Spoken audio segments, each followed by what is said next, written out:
My name is Mike Sullivan. I'm a former IRS agent and teaching instructor.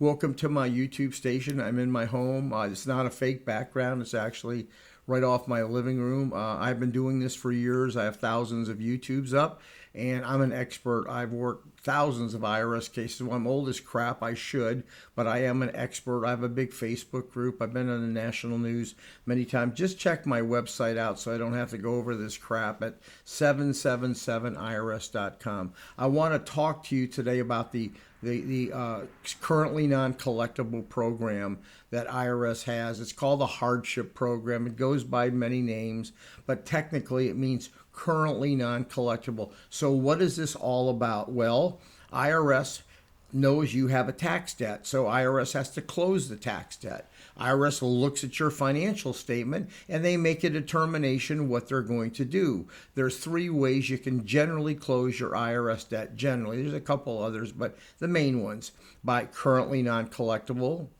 payment agreement, or an offer and compromise. So one of these are the currently non-collectible or the hardship program. What is that? Well, IRS will look at your financial statement. If you say, hey, I can't pay my IRS tax debt, and they will say, we're going to put you in a currently, keyword, currently non-collectible, which means they've looked at your financial statement, and based on what they see this day, they're going to place you into currently non-collectible. Now, with that, penalties and interest continue to rise. They don't stop, just so you know that. What IRS does is they shut the key off the enforcement. You're not going to get a levy. You're not going to get a garnishment. They can file a federal tax lien, know that, but IRS turns that off. At some point in time, IRS brings the case out to the field, or they will send it to a private debt collector to pay the tax. So at the end of the day, if this is you and you need to be put in currently non-collectible, you can call me, but I want you to know it's currently non-collectible. Why does IRS bring these cases back out to the field for review?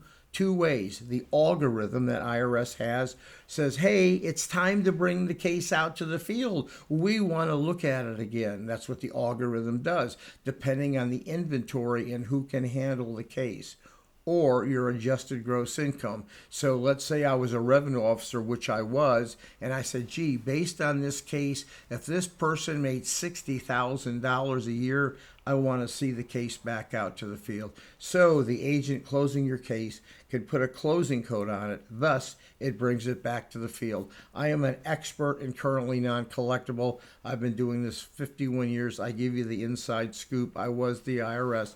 Give me a subscription, please. I give you all the inside scoop. Thank you so much.